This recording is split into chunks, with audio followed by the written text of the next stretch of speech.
तो चलिए अब स्टार्ट करते हैं types of soils in India. तो सॉइल्स जो इंडिया में डिफरेंट टाइप्स के आते हैं, उनको पढ़ने से पहले जो सॉइल यानी मिट्टी का कॉम्पोजिशन होता है, यानी किस किस चीज़ से मिलकर मिट्टी बना होता है, वो पढ़ लेते हैं। ठीक है, तो मिट्टी असल में ढेर सारे छोटे बड़े पार्टिकल से मिलकर बना होता है, जो कि एक तरह से या तो रॉक्स के वेदरिंग के कारण आते हैं या फिर कुछ ऑर्गेनिक मैटर के कारण आते हैं। ठीक है, तो सबसे पहला उसमें आता है सैंड। तो सैंड जो बड़े बड़े पार्टिकल्स होते हैं सॉइल में, उन्हें सैंड कहा जाता है। ठीक है, और इनका खासियत यह है कि वाटर और न्यूट्रिएंट्स को अपने में स्टोर करके नहीं रख सकते, क्योंकि ये बड़े होते हैं तो इनके बीच का जो गैप होता है वो भी बड़ा होता है। ठीक है, सेकंड आता है सिल्ट और थर्ड आता है क्ले।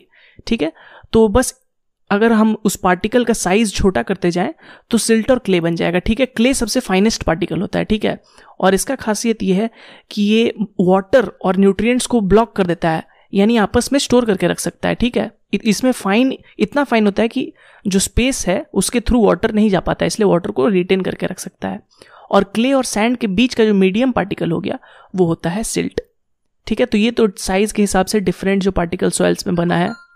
इसके अलावा आपको मिनरल्स मिलेंगे, जैसे कि different iron, aluminium, phosphorus, potassium. ठीक है, ये भी आपको मिलेगा सॉइल में। इसके अलावा ह्यूमस क्या होता है? जो ऑर्गेनिक मैटर होता है सॉइल में वो होता है ह्यूमस। जैसे कि डेड प्लांट या फिर डेड लीव्स जो गिरते हैं वो सड़ जाते हैं तो फिर ह्यूमस बनते हैं। डेड एनिमल्स, छोटे छोटे जो भी एनिमल्स डेड, फिर वो सड़ के आखिरकार ऑर्गेनिक मैटर का जो सब्सटेंट क्रिएट करते हैं वो होता है ह्यूमस, और ये काफ़ी फर्टाइल होता है। ठीक है, सॉइल की फर्टिलिटी को ह्यूमस बढ़ाता है। ठीक है, उसके बाद गैसेस भी जो स्पेसेस होते हैं सॉइल के बीच में, उनमें गैसेस भरा होता है, जैसे ऑक्सीजन और नाइट्रोजन, और ये बहुत ही इंपॉर्टेंट एलिमेंट है सॉइल का, क्योंकि रूट्स इसी से सांस लेते हैं। ठीक है, और फाइनली वाटर तो सॉइल में होता ही है, इसके बिना सॉइल तो इम्पॉसिबल है सॉइल का एग्जिस्ट करना। ठीक है, तो ये कुछ एलिमेंट्स थे जो सॉइल में होते हैं, आप इन्हें याद रख सकते हैं, बहुत ही इंपॉर्टेंट है। इन्हीं के मिक्सचर में कुछ कॉम्पोजिशन चेंज होता है तो सॉइल का प्रॉपर्टीज चेंज होता है। तो चलिए अब जो different types of soils in India है, अब उन्हें स्टार्ट करते हैं। तो अगर हम बात करें कि कितने टाइप ऑफ सॉइल इंडिया में पाए जाते हैं, तो 8 टाइप के सॉइल मेजर एक तरह से कह सकते हैं, उनमें क्लासिफाई किया जा सकता है। ठीक है, जिसमें सबसे पहला आता है एलुवियल सॉइल। ठीक है, तो एलुवियल सॉइल के बारे में हमने जब नॉर्दर्न प्लेन्स हम पढ़ रहे थे तब भी पढ़ा था कि ये कैसे फॉर्म होते हैं और कहाँ पे पाए जाते हैं। ठीक है, लेकिन हम फिर से इसे अच्छे से पढ़ लेते हैं। तो मोर देन 45% ऑफ इंडिया में एलुवियल सॉइल ही मिलेगा आपको, यानी सबसे ज़्यादा पाया जाने वाला इंडिया में जो सॉइल है वो है एलुवियल सॉइल। ठीक है, और ये one of the most fertile soil in the world होता है। जहाँ भी आपको एलुवियल सॉइल वर्ल्ड में मिलेगा वहाँ पे खेती बहुत ज़्यादा अच्छे से होगी। ठीक है, बहुत ही फर्टाइल सॉइल होता है। ठीक है, अब इसका फॉर्मेशन कैसे होता है ये देख लेते हैं। तो ये कैसे फॉर्म होता है? जब नदी अपने साथ साथ जो डिपॉजिट लेते आ रही है, ठीक है, माउंटेन्स को इरोड करके, और उन्हें डिपॉजिट करती है प्लेन्स में, तो वो होता है एलुवियल सॉइल। ठीक है, बहुत ही फाइन पार्टिकल्स क्ले के रूप में जब वो डिपॉजिट करती है तो आपको एलुवियल सॉइल देखने को मिलता है। ठीक है, तो एलुवियल सॉइल इंडिया में आपको कहाँ देखने को मिलेगा? तो आपको स्पेशली इंडो गैंजेटिक प्लेन्स में मिलेगा, यानी इंडस और गैंजेटिक्स के जो प्लेन बनता है, इसके अलावा ब्रह्मपुत्रा प्लेन्स में आपको देखने को ये मिलेगा। ठीक है, जो कि हमने पढ़ा था नॉर्दर्न प्लेन्स में। इसके अलावा हमने पढ़ा था जब पेनिनसुलर रिवर्स पढ़ रहे थे, तो जो ईस्ट फ्लोइंग रिवर्स हैं उनके डेल्टाज में आपको देखने को मिल जाएगा। ठीक है, तो ईस्ट फ्लोइंग रिवर्स हमने पढ़ा था कि वो डेल्टाज फॉर्म करते हैं, और वहाँ भी आपको देखने को मिल जाएगा एलुवियल सॉइल। ठीक है, तो जहाँ भी रिवर्स बहते हुए आ रहे हैं पहाड़ से, वो अपने साथ इरोडेड जो भी लाएंगे सामान वो डिपॉजिट कर देंगे, और फर्टाइल सॉइल एक तरह से वहाँ पे डिपॉजिट करेंगे। ठीक है, लैंड में। तो ये तो हो गया एलुवियल सॉइल। और हमने अब नॉर्दर्न प्लेन्स में जब पढ़ रहे थे तो हमने पढ़ा था कि वो 2 टाइप के होते हैं, खादर और भांगर। तो हम उन्हें फिर से देख लेते हैं। तो खादर क्या होता है? न्यू एलुवियम होता है, और भांगर ओल्ड एलुवियम। ठीक है, तो नदी के जो पास के इलाके रहेंगे वो जो कि फ्लड प्लेन्स में लाई करते हैं वो न्यू एलुवियम रहेंगे, वो बहुत ही फाइन क्ले रहेगा। और जो भांगर होता है वो ओल्ड एलुवियम रहता है, जो पुराना मिट्टी हो जाता है थोड़ा वो, और उसमें आपको सैंड और सिल्ट ज़्यादा देखने को मिलेगा। ठीक है, तो फ्लड प्लेन्स में आपको खादर देखने को मिलेगा, और थोड़े दूर के इलाके में आपको भांगर देखने को मिलेगा। ठीक है, और खादर हर साल रिफ्रेश हो जाता है। फ्लड प्लेन में तो हर साल जब रिवर फ्लड करता है तो वो खादर जो है वो रिफ्रेश हो जाता है। ठीक है, और अब चलिए देख लेते हैं कौन कौन से क्रॉप्स ग्रो करते हैं एलुवियल सॉइल में। तो एलुवियल सॉइल में आप कुछ भी उगा सकते हैं। ठीक है, तो अगर बहुत ज़्यादा बारिश हुई है, ठीक है, 100 सेंटीमीटर ज़्यादा, तो आप राइस उगा सकते हैं। और अगर मीडियम बारिश हुई है तो वीट और शुगर केन उगा सकते हैं 50 से 100 सेंटीमीटर के बीच अगर एनुअल रेनफॉल हुई है तो। और 50 से भी कम अगर रेनफॉल हो रही है, बहुत ही कम रेनफॉल हुई है, तो आप मिलेट्स जैसे कि ज्वार बाजरा ये सब आप उगा सकते हैं। ठीक है, तो रेनफॉल पे काफ़ी कुछ डिपेंड करता है आप कौन से क्रॉप को ग्रो करते हैं। नहीं तो एलोवियल सॉइल में आप कोई भी ऑलमोस्ट क्रॉप ग्रो कर सकते हैं। ठीक है, चलिए सेकंड इंपॉर्टेंट सॉइल में आते हैं और वो है ब्लैक सॉइल। ठीक है, इसे रेगुर सॉइल भी कहा जाता है। ठीक है, ब्लैक सॉइल का कलर तो जान ही रहे होंगे, ब्लैक होता है और ये बहुत ही अच्छा होता है कॉटन और शुगर केन ग्रो करने के लिए, और इसीलिए इसे कभी कभी कॉटन सॉइल ऑफ इंडिया भी कहा जाता है। तो कॉटन कहाँ सबसे अच्छा उगेगा आपको? ब्लैक सॉइल में, ये आपको याद रखना है। ठीक है, और इसे रेगुर सॉइल भी कहा जाता है। ठीक है, अब अगर इसकी फॉर्मेशन की बात करें तो वो वोल्केनिक ओरिजिन का है। ठीक है, और आपको डेक्कन ट्रैप में देखने को मिलेगा। ठीक है, जो डेक्कन प्लेटू है वहाँ पे आपको देखने को मिलेगा। तो इसका वोल्केनिक ओरिजिन क्यों है? क्योंकि जो डेक्कन प्लेटू है वो ही वोल्केनिक ओरिजिन का था। ठीक है, वोल्केनो के कंडेंसेशन के कारण बना था डेक्कन प्लेटू, और फिर जब उसका रॉक्स जब इरोड होता है तो फॉर्म होता है ब्लैक सॉइल। ठीक है, इरोजन ऑफ डेक्कन प्लेटू के कारण बनता है ब्लैक सॉइल, इसीलिए आपको जो ब्लैक सॉइल है वो डेक्कन प्लेटू के एरिया में ही देखने को मिलेगा। तो अगर मैप पे हम दिखाने की कोशिश करें आपको कहाँ मिलेगा ब्लैक सॉइल, तो आप देख सकते हैं कि महाराष्ट्र, मध्य प्रदेश और थोड़ा कर्नाटका के रीजन, आंध्र प्रदेश का हल्का रीजन में आपको हल्का ब्लैक सॉइल देखने को मिलेगा। ठीक है, लेकिन मेनली ये महाराष्ट्र में आपको देखने को मिलता है। ठीक है, इसलिए महाराष्ट्र में आपको कॉटन और शुगर केन की खेती बहुत ज़्यादा होती है। ठीक है, तो चलिए क्रॉप्स में हमने अभी बात किया कॉटन, शुगर केन तो आप उगा ही सकते हैं। इसके अलावा वीट, ज्वार, मिलेट्स कुछ भी उगा सकते हैं। ठीक है, चलिए अब नेक्स्ट आते हैं थर्ड टाइप ऑफ सॉइल में, और वो है रेड सॉइल। ठीक है, तो रेड सॉइल की सबसे पहली बात तो ये रेड इन कलर होता है, नाम से ही पता चल रहा है। ठीक है, और ऐसा क्यों होता है? क्योंकि इसमें हाई आयरन कंटेंट होता है, आयरन ऑक्साइड के फॉर्म में ये प्रेजेंट रहता है। ठीक है, और आयरन की कंटेंट के कारण ये रेड सॉइल होता है। लेकिन कहीं कहीं इलाकों में ये ब्राउन भी हो सकता है, रेडिश ब्राउन, डिपेंड करता है वहाँ के जो डिफरेंट सामान है उसमें मटेरियल मौजूद है उसके हिसाब से। ठीक है, अब ये फॉर्म कैसे होता है? तो ये फॉर्म होता है erosion of crystalline, igneous and metamorphic rock. ठीक है, तो जहाँ पे आपको क्रिस्टलाइन फॉर्म में इग्नियस और मेटामॉर्फिक रॉक मिलेंगे और वो टाइम के साथ सालों में, हजारों सालों में जब इरोड होता है तो जो सॉइल फॉर्म होता है वो होता है रेड सॉइल। ठीक है, तो इंडिया में आपको कहाँ रेड सॉइल देखने को मिलेगा? तो इंडिया में आपको ये जो मैं अभी ड्रॉ कर रहा हूँ, ठीक है, उड़ीसा, तेलंगाना, इसके अलावा तमिलनाडु का एरिया। ठीक है, यानी एक तरह से कह सकते हैं eastern part of India, eastern part of जो डेक्कन इंडिया है उसमें आपको मिलेगा। ठीक है, तो जहाँ पे आपको क्रिस्टलाइन मेटामॉर्फिक इग्नियस रॉक मिलेंगे वहीं पे आपको रेड सॉइल देखने को मिलेगा। तो ये वो इलाका है जहाँ पे आपको रेड सॉइल देखने को मिलेगा।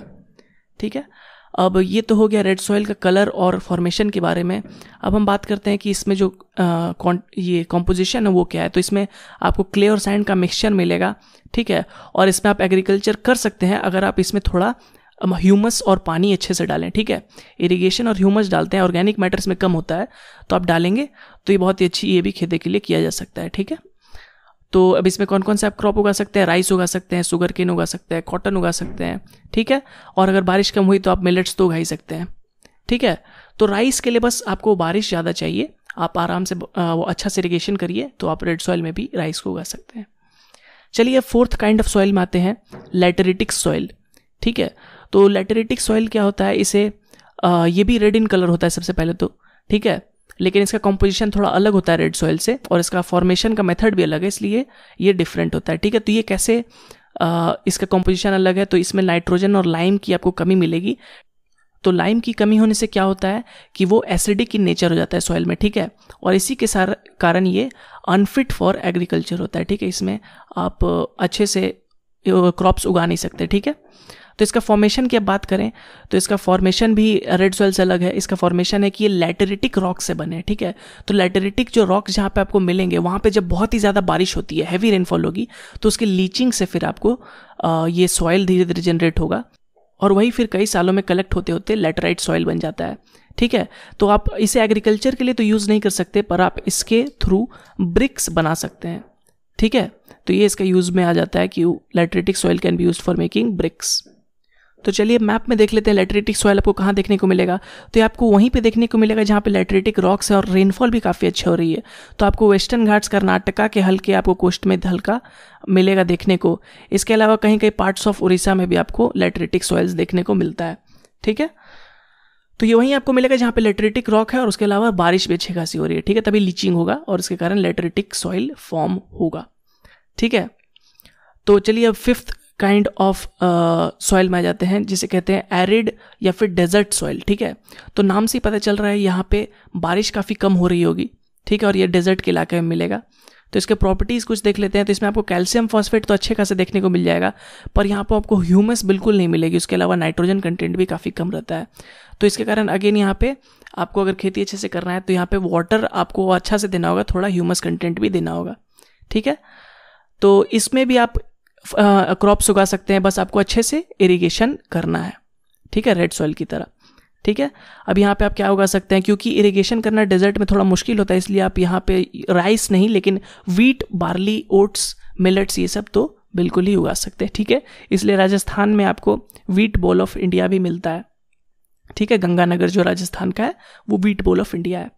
चलिए, तो ये सॉइल आपको कहाँ देखने को मिल रहा है, आपको देखने को क्लियर दिख रहा है राजस्थान, पार्ट्स ऑफ गुजरात और हल्का पंजाब हरियाणा में आपको मिल सकता है ये देखने को।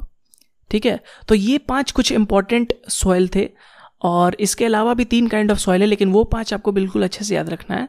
ठीक है, तो अब नेक्स्ट जो 6th काइंड ऑफ सॉइल है वो है माउंटेन सॉइल या फिर फॉरेस्ट सॉइल। ठीक है, तो आपको ये हिमालयाज में देखने को मिलेगा जहाँ पे माउंटेन्स है। ठीक है, और अगर मैप में आपको दिखाएं तो डिफरेंट जो स्टेट्स जहाँ पे आपको माउंटेन सॉइल देखने को मिलेगा, तो सबसे पहले जम्मू कश्मीर, उसके अलावा अरुणाचल प्रदेश, इसके अलावा उत्तराखंड और हिमाचल प्रदेश। तो यहाँ पे जो पहाड़ पे फॉरेस्ट उगे होते हैं तो उनका जो सॉइल होता है उन्हें माउंटेन सॉइल कहा जाता है।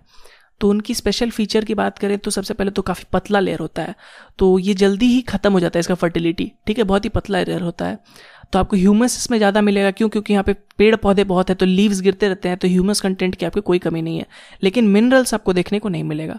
ठीक है, तो यहाँ पे सिर्फ जो फॉरेस्ट है वही ग्रो कर सकता है। एग्रीकल्चर करना आप चाहें तो आप टी, कॉफ़ी या फिर फ्रूट्स के जो पेड़ होते हैं वो उगा सकते हैं। ठीक है, तो चलिए अब नेक्स्ट काइंड ऑफ सॉइल आ जाते हैं, वो है एल्कलाइन सॉइल, जिसे सलाइन सॉइल भी कहा जाता है।